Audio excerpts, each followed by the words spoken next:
우리 하나님 아버지와 주 예수 그리스도로부터 오는 은혜와 평강이 여러분들과 함께 하시기를 바랍니다. 여러분들 성경을 읽어보며 노아의 방주 이야기를 아실 겁니다. 여러분, 이 노아가 방주를 만들었던 이유는 죄로 인해서 더 이상 바라볼 수 없었던 그 하나님의 마음, 그 하나님의 마음이 이제는 너희들을 물로 심판해야 되겠다라고 하는 그 계시를 노아에게 보여주셨던 겁니다. 또한 이 노아가 그 계시를 보고 끝난 것이 아니라 그 계시를 바라보고 듣고선 그 마음속에 정말 하나님 살아계시구나 하는 그 믿음을 가지고 행동하고 반응하는 그런 모습을 가졌기 때문에 이 노아는 세상 사람들이 지탄하고 세상 사람들이 비웃고 세상 사람들이 놀린다 해도 말씀을 의지해서 순종하는 삶을 살게 됩니다. 물이 온 세상을 뒤덮고 나서야 이제 방주에 들어간 이 노아의 식구들과 또 동물들만 살아남았다라고 우리는 성서를 통해서 깨닫게 됩니다. 이것이 노아의 방주의 이야기입니다. 그런데 우리는 이 이야기를 통해서 알아야 할 사실이 있다는 것을 깨닫습니다. 하나님이 물을 통해서 세상을 심판하실 때에 물 속과 물 겉을, 물 밖을 구별해 놓으셨다는 얘기예요. 물 속은 죄로 인해서 죽어야만 하는 그런 곳이고요. 물 밖은, 물 위는 노아의 방주로 인해서 구원받은 그 구원의 장소가 된다라고 하는 것을 우리는 알아야 됩니다. 여러분, 죄를 지으면 물 속에 들어가는 것밖에 되지 않아요. 그러나 우리가 구원을 받으면 물 밖으로 나온다라고 하는 그런 생각을 갖게 됩니다. 그래서 오늘 본문에 보면 세례라고 하는 것을 굉장히 강조하게 되는데 우리는 이 세례를 통해서 이런 모습을 찾아볼 수 있어야 됩니다.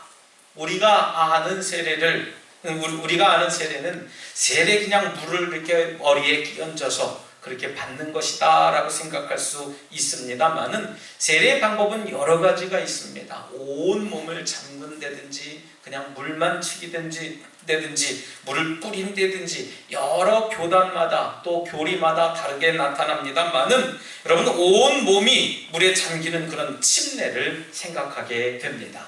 오늘날에서도 침례 교단에서 이런 것을 많이 시행하게 되는데요. 여러 가지 문제가 있고 이유가 있겠습니다만은 여러분, 이런 불편함을 줄이기 위해서 우리는 세례를 받을 때에 머리 위에 물을 적시는 정도로 마치고 맙니다. 여러분, 침례는 아까도 서두에도 말씀을 드렸습니다만은 온 몸을 다 잠기는 것, 머리 끝부터 발끝까지 물을 다 잠기는 그런 의식입니다. 물속에 들어가는 행위입니다. 죽음을 의미하고 물속에서 나오면 새로운 피조물로 거듭난다라고 하는 그런 귀한 의미를 가지고 있는 겁니다. 노아의 방주 이야기와 아주 유사한 형식을 띠는 그런 모습을 보게 되는데 제가 오늘 여러분들에게 세례에 관한 이야기를 드리기 위해서 말씀을 나누기 위해서 드린 내용이 아니라는 겁니다. 우리가 세례를 받을 때에 반드시 함께 받아야 할 것은 성령이라고 하는 사실입니다. 성령 세례를 함께 받아야 될 줄 믿습니다. 저는 유아 세례를 받지 못해서 청소년기에 지금은 그 제도가 없어졌습니다만은 학습이라고 하는 걸 받고 1년 후에 다시 세례를 받는 그런 제도를 저는 거쳤습니다. 이 학습을 받는 것은 뭐냐 하면 그냥 교회에서 생활을 어떻게 해야 할지, 교리가 뭔지, 또 우리 감리교회는 어떤 교단인지 이런 것들을 쫙 공부를 하고 난 다음에 1년 후에 이제 내 믿음의 신앙의 확증을 통해서 세례식을 갖게 됩니다. 제가 그래서 저는 청소년기에 세례를 받았기 때문에 아직 조금은 제가 세례 받았던 모습을 저는 기억하고 있습니다. 제 나름대로 성령 세례를 받을 때에 성령의 세례가 그 자리에 임하고 하늘문이 쫙 열려져서 너는 내가 사랑하는 아들이야 하는 하나님의 음성이 쫙 들릴 것을 기대하고 사모했어요. 이제 목사님이 물을 담아와서 머리 위에 물을 적셔주시는 그 순간 차가운 물은 뜨거운 물로 변해서 내 온몸을 적실 것이고 내 온몸은 그 물로 인해서, 뜨거움으로 인해서 정말 성령 충만케 될 것이다. 말할 수 없는, 그 형언할 수 없는 그 감동이 내게 밀려올 것이다 라고 하는 그런 상상을 갖고 확신을 했습니다. 세례를 받는 그날 어떤 역사가 일어났을까요? 기도를 하고 이제 제 차례가 다가와서 무릎 꿇고 세례식에 참여합니다. 기도할 때 그렇게 기도를 했어요. 하나님, 예수님이 세례를 받으셨을 때처럼 저도 성령의 비둘기가 내게 날라와서 하늘문이 열리고 이는 내 사랑하는 아들이라 라고 내게도 말씀하여 주시옵소서 하는 그 작은 어린 심령 마음에도 그런 마음을 갖게 되었어요.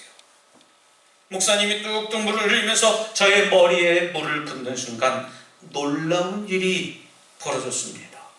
어떤 일이 벌어졌을까요? 뜨겁기는커녕 그 물은 차갑게만 느껴졌습니다. 물이 머리에 닿으니까요, 제 몸은 들썩거립니다. 그 모습이 성도들 보기에는 얼마나 웃겼는지 웃음바다가 됐어요. 엄숙하고 참 기쁨, 물론 기쁩니다마는 엄숙한 자리에 웃음바다가 된 겁니다. 3번씩이나 아주 완벽하게 차가운 물을 제 머리에 붓고 나니까 저는 아무 느낌도 들지 않아요. 그저 창피하다, 얼굴이 불끈불끈하지만 창피하다라고 하는 생각을 갖게 됐습니다. 마치 물에 빠진 생쥐처럼 머리는 촉촉하게 젖어서 물이 뚝뚝 떨어지니 참 꼴 좋은 물에 빠진 생쥐의 모습을 갖게 됐습니다. 그렇게 기다리고 사모던 성령님은 오시지도 않고 차가운 물만 머리에 가득 적신 채 온 회중 앞에 창피함만 당한 모습을 제가 상상하고 있습니다. 오늘 본문을 보니까요, 이 베드로가 수많은 사람들에게 말씀을 증거하고 있었습니다. 그때 모든 사람들이, 곧 모였던 모든 사람들이 성령이 내려왔다고 성경은 이야기하고 있어요. 성령이 내려서 한 사람 만져주고 그 사람들을 위로해주고 있었다는 것을 성경을 통해서 보게 됩니다. 예수님의 능력에 대하여 말씀을 하고 그분의 부활을 증거할 때에 성령님이 내려와서 많은 사람들을 만나주셨다고 성경은 이야기했습니다. 그리고 그곳에 있는 많은 사람들이 방언을 하고 이 모습 저 모습으로 그곳을 지켜보던 베드로는 그들에게 물로 세례를 베풀었다라고 하는 것을 보게 됩니다. 오늘 본문을 저는 가만히 보면서 저는 2가지를 저와 여러분들이 좀 깊이 생각하고 말씀에 의미를 가졌으면 좋겠다 생각합니다. 첫 번째는 성령을 받는 자가 되어야 된다라고 하는 겁니다. 성령을 받아야 돼요. 세례는 물 세례와 성령 세례가 있다고 우리가 능히 알고 있습니다. 그런데 여러분, 무엇이 먼저겠습니까? 성령 세례를 먼저 받아야 될까요? 물 세례를 먼저 받아야 될까요? 순서는 그렇게 중요하지 않습니다. 물 세례를 받고 나서 성령 세례를 받을 수도 있고요, 성령 세례를 받고 난 다음에 물 세례를 받는 오늘 본문의 말씀처럼 그렇게 바뀔 수도 있다는 얘기예요. 중요한 것은 물 세례든 성령 세례든 성령의 임재를 경험함이 중요하다라고 하는 사실을 우리가 잊지 말아야 될 것입니다. 여러분, 형식도 중요하지만 내용도 역시 중요하다라고 하는 겁니다. 여러분, 내용이 뭡니까? 내용은 성령님이에요. 겉으로 우리 눈으로 보여지기에 물 세례를 받는 것이 형식이라고 하면 내용 속에는 뭐냐 하면 성령의 세례라고 하는 거예요. 여러분, 성령을 받는 순간 나타나는 현상들이 있다고 성경을 통해서 봅니다. 입이 열리고 방언을 하고 땅이 요동치듯 온몸을 떨기도 한다고 했습니다. 어떤 이들은 혹여 하염없이 눈물을 흘리기도 하고 어떤 이들은 손을 높이 들거나 벌떡벌떡 일어나 뛰기도 한다고 했습니다. 소리를 고래고래 지른다고까지 성경은 표현합니다. 얼핏 봐서는 미친 사람처럼 보이기도 한다고 했어요. 그래서 이 성경은 이런 모습을 그 당시를 지켜보던 유대인들은 그렇게 증거를 했습니다. 저들이 술에 취했구나, 술에 취했다라고 표현을 했습니다. 아마 여러분들도 아마 이러고와 같은 경험을 하신 분들도 계실 것이고, 아직 경험을 하지 못하신 분들은 나도 그런 경험 한번 해보고 싶다, 혹은 에이 저거 했다가 괜히 창피함 당하고 망신 당하겠지 하는 생각하는 분들도 계실 거예요. 하지만 여러분, 경험을 하는 것이 또 중요하지만 경험만 중시해서는 절대 안 된다는 것을 우리가 또한 조심스럽게 생각해야 됩니다. 성령을 내 안에 모심으로 인해서 내가 새로운 피조물이 되어야 하는 것이 중요한 사실인데, 우리는 자꾸 경험만 이야기를 해요. 너 경험해봤어? 경험해보지 않았으면 말하지 마세요. 그렇게 해봤어? 안 해봤으면 말해보지 마세요. 경험만 자꾸 중시합니다. 오늘은 우리 감리교회에서 지정한 요한 웨슬리 목사님이 회심한 요한 웨슬리 회심 282주년 기념주일로 지킵니다. 이 웨슬리 목사님은 우리 감리회를 창설하신 분으로 우리가 웨슬리 이야기를 많이 합니다. 이 웨슬리 목사님의 놀라운 헌신과 노력으로 인해서 그 당시에 사회적으로 악하고 괴로워하던 이 영국 사회 전체가 바뀌게 돼요. 한 사람의 변화로 말입니다. 만일 이 웨슬리 목사님이 계시지 않았더라면 오늘날 영국이 과연 존재할 수 있었을까? 저는 감히 생각해 봅니다. 지난해 그리고 몇 해 전에도 이 영국을 방문했을 때에 제가 깜짝 놀란 것은요, 난 감리교회 목사입니다 그랬더니 영국 사람들이 참 엄지척을 해주고 좋아해줘요. 야, 당신 감리교회 목사입니까? 참 훌륭한 목사군요. 제가 너무 감동을 받고 왔어요. 우리 한국에서는 감리회다 그러면 저 호남 지방에서는 이단이라고 이야기를 한답니다.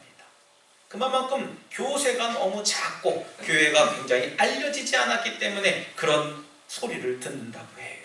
하지만 이 영국 사회 전체에서는 감리회, 메소디스트라다라고 얘기를 하면 굉장히 좋은 사람들이다 이야기를 한답니다. 그런데 이렇게 대단했던 웨슬리 목사님도요, 그 삶 속에서 실패한 삶을 경험한 적이 있었어요.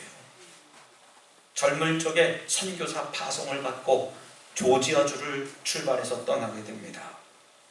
웨슬리 목사님 거기서 참 열심히 잘할 줄 알았어요. 마음속에 뜨거움도 있고 내 아버지로부터 받은 신앙과 내 어머니로부터 받은 그 신앙의 철저한 훈련들이 나를 참 감싸주고 내가 모든 것 하는 것마다 잘 될 줄만 알았거든요.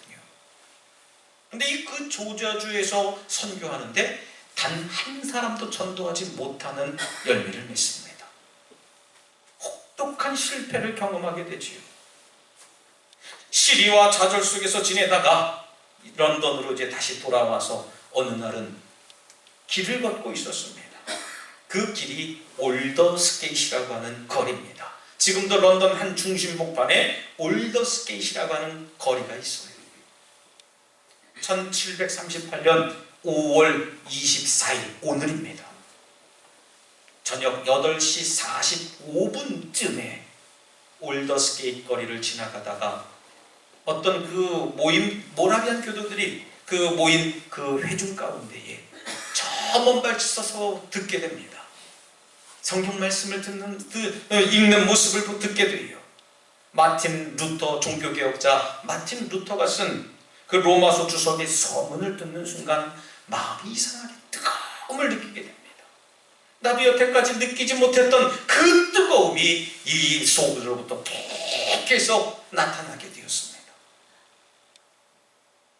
그 다음에 이 웨슬리 목사님은 이 뜨거운 능력으로 영국 사회를 변화시키는 모습을 갖게 됩니다. 오늘날까지 많은 사람들이 이 웨슬리 목사님을 기억하면서 우리가 감리교인으로서 우리가 이렇게 살아갈 수 있도록 메소디스트 감리회를 창설하게 되었다는 것입니다. 이 영국 사회는 어떤 사회였냐면요, 도박과 알코올 중독, 도덕적으로 타락한 그 아주 도저히 회생이 불가한 그런 사회가 되어 그 영국 사회를 바라보고 실패하고 좌절하고 시리에 빠져있는 그 영국 사회를 일으켜 세우게 됩니다. 한 젊은이가 성령의 세례를 받고 이상하리만큼 뜨거워진 그 가슴으로 인해서 이 사회를 변혁시켰다라고 하는 거예요. 요한 웨슬리 목사님은요, 성령을 받을 때 앞에서 말한 것처럼요, 방언을 하고 몸이 흔들리며 하염없이 눈물을 흘리거나 신체적인 변화, 그런 변화를 갖지 않았습니다. 단지 이상하리만큼 뜨거움을 느꼈던 겁니다. 오늘 이 자리에 함께 하는 저와 여러분들에게도 성령의 충만함을 받아서 내가 방언을 말하고 소리를 지르고 내 몸으로 표현을 하지 못한다 할지라도요, 내 마음속에 뜨거움이 임하는 그런 성령 충만함을 받으시길 주님의 이름으로 부탁드리겠습니다. 온 몸이 요동치고 신체적인 변화를 가져오는 그런 성령도 받으셔야겠지만 가슴이 따뜻해지는 그런 경험을 통해서 세상을 변화시키는 저와 여러분들 되시기를 주님의 이름으로 부탁드리겠습니다. 두 번째로는 받은 성령을 지속적으로 유지하고 발전시키는 사람이 되어야 됩니다. 성령을 받으면 뭐랍니까? 그것을 내일이면 잊어버리는데요. 은혜 받으면 뭐랍니까? 저 문을 여는 순간 다 내려놓는 것 말이에요. 오늘 본문 마지막 절을 보면 이렇게 성경은 증거합니다. 그들이 베드로에게 며칠 더 머무기를 청하니라 했습니다. 며칠 더 그 자리에 있게 된 베드로는 과연 뭘 했을까요? 추측해보지만 아마도 이방인들의 궁금증을 풀어주지 않았을까 생각해봅니다. 이방인들이 물어요. 예수님이 누구고 하나님이 어떤 분이시고 성령을 만나면 어떤 현상이 일어나고 믿음 생활을 어떻게 해야 우리가 잘했다, 많은 사람들에게 인정받고 칭찬받을까, 그런 이야기를 아마 베드로에게 하지 않았을까 저는 생각해봅니다. 이렇게 할 수 있게 된 그 이유는 바로 이방인들이 청했다 했습니다. 내가 있고 싶었던 게 아니에요. 유대인들이 남아달라고 이야기한 게 아닙니다. 이 이방 사람들이 남아주십시오 했던 거예요. 왜요? 예수님에 대해서 더 알고 싶었기 때문에 말이죠. 자신들에게 나타난 현상에 대해서 묻고 답하고 들으면서 그들은 신앙이 이만큼 성장했다라고 하는 겁니다. 그리고 그들은 지속적으로 말씀을 읽고 기도하며 그때의 기억을 되살리기 위해서 계속해서 집회를 갖습니다. 예배에 모임을 갖는 겁니다. 저와 여러분들도 이 예배에 모이는 이유가 내가 신앙을 지키기 위해서, 믿음을 지키기 위해서, 내가 하나님의 음성을 듣고 그 음성에 반응하기 위해서 모인 자리라고 하는 거예요. 그리고 그들은 계속해서 말씀을 읽고 전하는 그 전도자의 사명으로 헌신하게 됩니다. 아마 그곳에 모였던 많은 이방인들은요, 일평생 그날의 기억을 계속해서 기억하면서 내가 정말 기독교인이구나, 내가 예수를 믿는 예수쟁이구나 하는 것을 그들은 자부심을 가지고 살아갔을 겁니다. 여러분, 우리는 내가 받은 성령을 지속적으로 발전시켜야 될 줄 믿습니다. 어떤 분들은 성령 받았으니까 됐지 하고 끝날 게 아니에요. 성령 충만함을 받았다면 내가 더 이상의 것을 추구하고, 내가 하나님 앞에 어떻게 헌신해야 하는가, 내가 하나님 앞에 어떻게 순종하고 어떻게 반응해야 하는가, 그것을 우리가 생각해야 된다는 것이에요. 우리 감리회를 창설한 요한 웨슬리 목사님은 이런 모습 속에서 우리에게 많은 여러 가지 도전을 주고 계십니다. 그분은 그 삶에 지극히 아주 금욕적이면서 동시에 경건 생활에 철저한 분이셨어요. 여러분, 이 감리교라고 하는 것을 영어로 메소디스트라고 이야기를 합니다. 메소디스트가 무슨 뜻이냐 하면요, 방법을 지키는 자, 규칙주의자라고 하는 뜻을 가지고 있어요. 그러니 여러분, 우리 감리교회는 어떤 특징을 가지고 있습니까? 규칙을 지켜야 돼요. 규칙 안 지키면 안 됩니다. 또한 방법을 따라야 됩니다. 방법을 지키는 사람들이 우리 감리교도들이에요. 여러분, 규칙을 지키며 철저하게 신앙생활을 하던 이들을 가르쳐서 그 주변에 있는 사람들이 우리 감리교회들을 갖다가 메소디스트들이야, 그렇게 칭했던 것이 바로 오늘날 감리교회가 됐던 거예요. 여러분, 우리 감리교인들은 철저히 규칙을 지키는 자들이 되어야 됩니다. 신앙의 경험을 철저하게 지키고 또 성서의 권위를 철저하게 인정하며 또 신앙적인 정통을 지켜나가고 또 우리 이성적인 종교관을 더 앞서 나가야 될 줄 믿습니다. 그것이 바로 우리 감리교에서 말하는 성서, 이성, 전통, 경험, 이 네 가지 지표예요. 우리 감리교인이라고 하면 여러분들 그런 마음을 가져야 됩니다. 첫 번째, 성서. 그 다음에 내 마음속에 전통을 지키고 이성을 지키고 경험을 나타내는 그런 저와 여러분들의 믿음이 되어야 될 줄 믿습니다. 여러분, 우리는 성령 충만함을 받아야 돼요. 뿐만 아니라 받은 성령을 우리가 잘 지키며 나가는 자들이 되어야 될 줄 믿습니다. 여러분, 우리 요한 웨슬리 목사님을 통해 우리가 안 사실이 뭡니까? 성령을 받은 이후에 달라진 삶이 있다는 거예요. 그리고 받은 성령을 잘 지켜나가기 위해서 경험과 성서와 그리고 전통과 이성을 지키며 우리가 열심히 살아나야 된다는 얘기입니다. 오늘 베드로가 이방인들에게 전했던 복음을 통해서 그들의 삶이 변화가 됩니다. 여러분, 성경을 읽을 때마다 우리는 어떤 마음을 가져야 됩니까? 이 성경 속에 나왔던 이 이방인들은 하나님의 말씀을 듣고 그분의 음성을 듣고 변화된 삶을 살았는데 과연 나는 변화된 삶을 살고 있을까 하는 거예요. 이방인들이 들었던 그 복음을 우리도 듣고 있습니다. 그러나 우리는 지금 변화된 삶을 살아가려고 노력하고 있습니까? 282년이라는 시간이 흘렀습니다. 강산이 몇 번을 지났지요.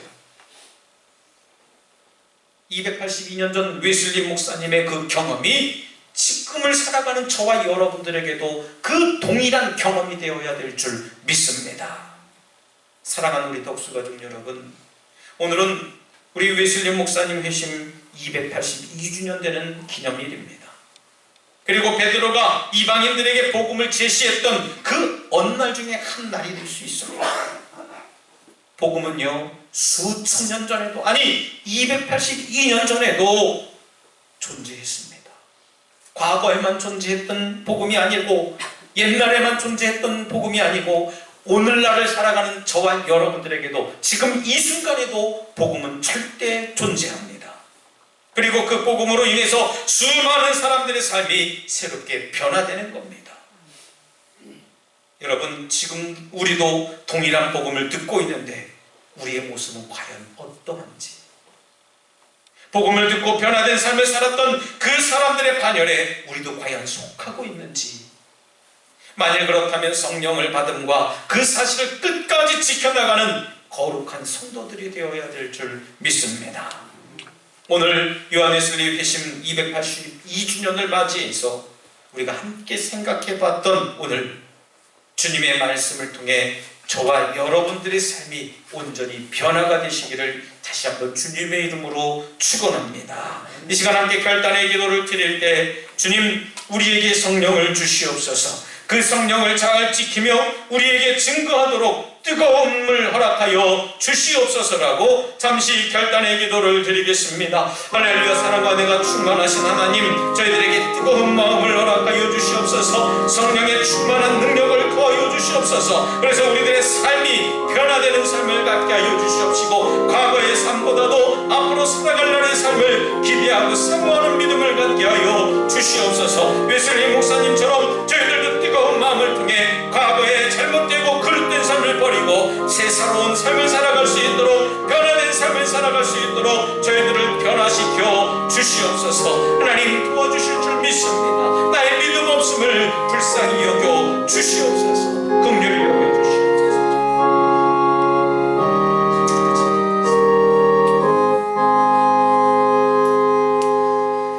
하나님 아버지, 감사합니다. 저희들에게 귀한 성령님을 보내주시고 성령님과 이 시간 동행할 수 있도록 은혜를 내려주시니 감사를 드립니다.